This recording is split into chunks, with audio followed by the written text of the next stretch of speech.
The air in my apartment has changed. It wasn't a sudden movement, not like a door slamming or the crack of old wood, but a viscous transition. It's as if the oxygen is being replaced, molecule by molecule, by something denser, something older. They say silence is the absence of sound, but they lie. Silence has its own frequency, a low hum vibrating at the base of my skull. A single, continuous note that seems to seep from behind the walls, or perhaps from beneath my own fingernails. When I close my eyes, I see sickly purple stains dancing under my eyelids. When I open them, the lamp's glow seems to have tilted. The shadows aren't where they should be. They stretch far beyond the furniture, dark fingers groping the carpet, defying the laws of physics and perspective. It was supposed to be just one night, a single night of anonymity in a hotel bar, filled with amber lights and the clinking of ice against crystal. Alaric's face is still a blur in my memory, a collection of sharp angles and eyes that seem to absorb the surrounding light rather than reflect it. I remember his hand on my wrist. It wasn't a grip, it was a marking, like a surveyor claiming territory that had always belonged to him, territory that I, in my ignorance, used to call me. I ran. I always run.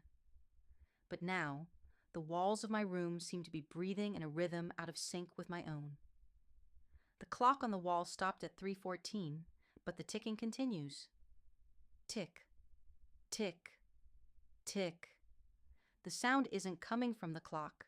It's coming from the floorboards. It's coming from the ceiling. I stand up, and the floor seems to yield beneath my feet, not like wood, but like flesh.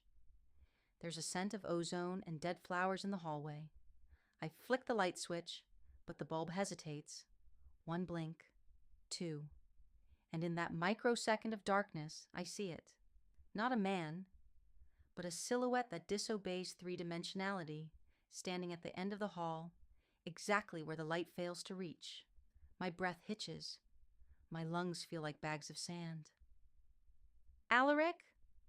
My voice is a shred of torn silk. No answer. Only the ticking, which now sounds like fingernails softly scraping against the other side of the front door. I didn't leave my address. I didn't give my real name. I burned the napkin where he wrote that number. Yet, as I press my ear against the cold wood of the door, I hear the impossible.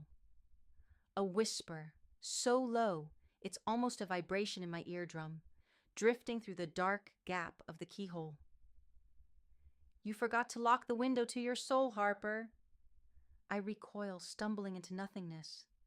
The living room light is now a metallic gray, though the sun should be shining outside. I look at my hands.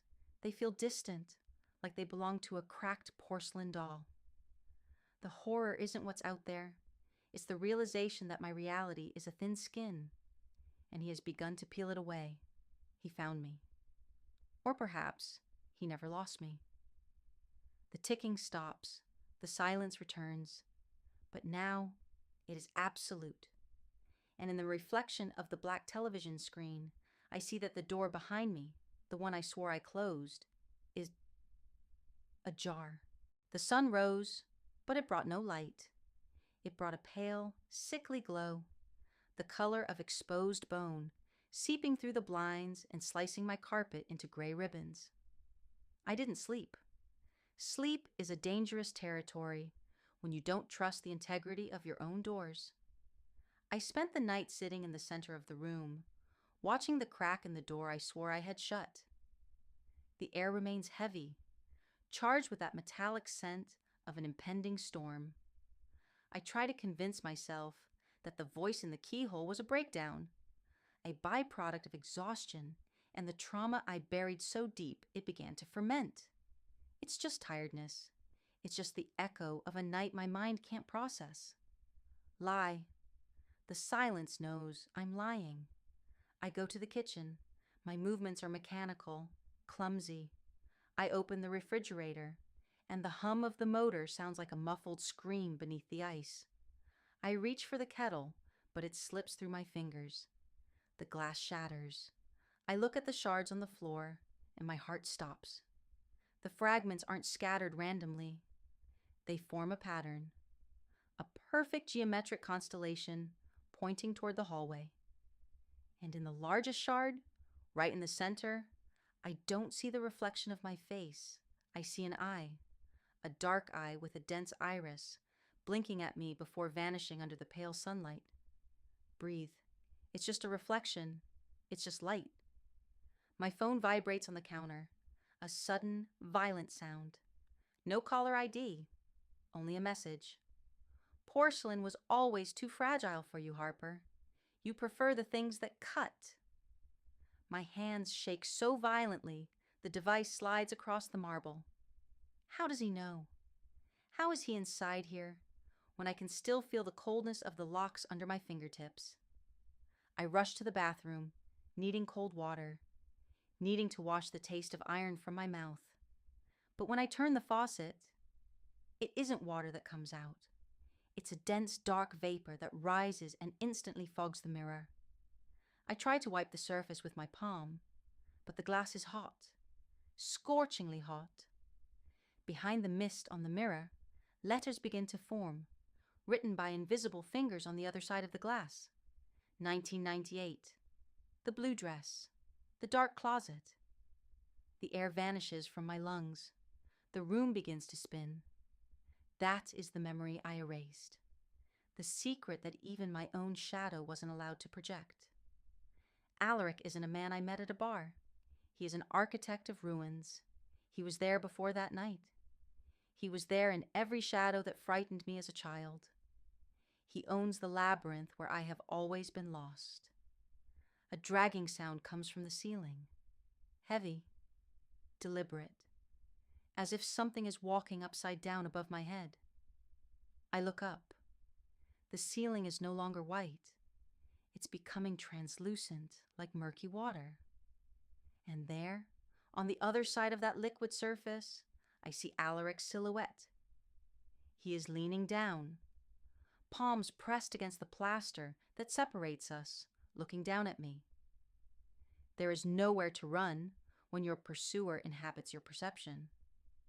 I huddle in the corner of the bathroom, the cold tiles against my back, as the light in the room begins to pulse in the rhythm of a racing heart. Thump, thump, thump, thump. His voice doesn't come from the door now, nor the mirror. It comes from inside my chest, a vibration resonating in my bones, sweet and terrible. Stop fighting the frame, Harper. The picture was painted long ago. I close my eyes, and for a second, I want to give in. I want the ceiling to collapse and take me to the bottom of that dark water, because in the midst of the dread, there is a spark of something forbidden. Something telling me that I have never been more alive than I am now, being devoured by his obsession. When I open my eyes, the ceiling is just plaster. The mirror is clear. The glass in the kitchen is gone. But on my left hand, where I felt nothing, there is a thin, precise cut. And the blood that trickles out is the exact color of the blue dress I wore in 1998. The clock has stopped, but time continues to rot. I tried to leave. I turned the handle of the front door, but the wood felt fused to the frame, a single piece of inert matter. I looked through the peephole and saw no hallway. I saw only a white void, a static fog hissing like a television with no signal. The world outside has been uninstalled. Now the entire universe is reduced to these 60 square feet of silence and paranoia. My home is hungry. The walls seem to have moved a few inches closer since the last hour. The hallway, once short, now stretches in an impossible perspective, a deep throat ending in a pulsing darkness. I walk, and my footsteps make no sound, as if the carpet is drinking the impact. I go to the bookshelf, looking for something to anchor me to reality. A name, a phrase, anything that doesn't belong to him. I pull out a book of poetry, but the pages are blank. All of them, except for the last one. There, at the bottom, written in a handwriting that seems to throb, is my name, Harper, and right below it, private property. Panic is a cold needle stitching my stomach. The sound starts again. It's not the ticking, nor the whisper. It's the sound of chewing. Something is eating the structure of my reality.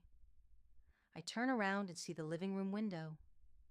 The glass is melting. It drips like thick honey, revealing not the street, but an interior I recognize. The hotel bar from that night. The red velvet, the amber light, the scent of expensive tobacco. "You're late for our second date," Alaric's voice drifts from the kitchen. I enter the kitchen, and he isn't there. But the stove is on. The flames aren't blue. They are a deep violet that emits no heat, only a burning cold. On the table, there are 2 plates. On mine, a pile of old photographs shredded like a salad. On his, a single silver key. "Show yourself!" I scream, and my voice bounces off the walls, returning to me distorted, as if someone else had screamed in my place. I feel a freezing breath on the back of my neck. I never left, Harper. I am the space between your thoughts. I am the reason you look back in empty hallways. I spin around sharply, and for a split second, space folds. The kitchen vanishes, and I am in the closet from 1998. The smell of mothballs and fear. The darkness that suffocated me. But this time, I'm not alone in the closet. There is a large, warm hand covering my mouth. "Shh," Alaric whispers in my ear, his voice cutting through decades of trauma. "I saved you from that darkness so I could give you mine." The transition is violent. I fall to my knees on my living room floor. The lighting is now red. A dark room glow that makes everything look bloody. The shredded photos on the plate begin to regenerate, stitching themselves together in midair. They fly around me like paper butterflies, showing moments I haven't lived yet. I see myself in an iron bed. I see myself smiling at his shadow. I see myself closing my eyes as he locks the final door. The manipulation is no longer subtle. It's a rewriting of my destiny. Alaric doesn't just want to find me. He wants to prove I was created to be found by him, that my existence was merely a prologue to his obsession. The dragging sound on the ceiling returns, but it's heavier now. The plaster begins to crack. A long, winding fissure opens above me, and from it, a black, viscous liquid begins to leak, falling in slow drops onto my chest. Each drop feels like a nail being hammered into my soul. The urge to fight is being replaced by a lethal lethargy. The fear is becoming familiar, cozy. I look at the front door one last time. It is no longer a door. It is a frame. And inside it, Alaric is finally standing. He is no longer a shadow. He is the only solid thing in a world of ghosts. He reaches out his hand. The cut on my left hand begins to glow the same violet as the stove flames. "The labyrinth is over, Harper," he says, and his voice is the only sound left in the universe. "Welcome to the center." I take the first step, not because I want to, but because my own shadow has detached itself from my feet and begun to walk toward him, pulling me by my nerves. The silence now is not a void. It's a solid presence, a weight wrapping itself around my breath. There are no more walls. Or perhaps the walls have become so vast that the concept of inside and outside has lost its meaning. I am in the center of the apartment, but the floor has vanished, replaced by a dark, infinite mirror reflecting stars and the violet glow emanating from my very soul. Alaric does not move closer. He doesn't need to. He is the focal point where everything in this place converges. I look at my hands and I don't recognize them. They look as if they are made of shadow and memory. The mark on my wrist has changed. Now, it exhales a constant whisper, a lullaby in a language I never learned, but that my heart understands perfectly. It is the sound of letting go. Why me? My voice doesn't echo. It fades as soon as it leaves my lips, swallowed by the density of the air. Alaric takes a step, and the mirror beneath our feet ripples like water. Because you were the only one who remained in the quiet, he says, and his face is finally clear. It isn't the face of a stranger, but of one carrying the weight of 1,000 winters. Everyone else turned away from the dark. You became one with it. He reaches out again. This time, I do not pull away. The tension, that sharp fear that followed me for days, has finally dissolved, leaving in its place a cold, absolute calm. It's the kind of peace found at the deepest part of the ocean, where the silence is so great that nothing else can break it. I feel his touch. It isn't skin against skin. It's as if two worlds are finally aligning, a spark that runs through me and rewrites every part of my being. At the moment of contact, the apartment dissolves into shards of gray light.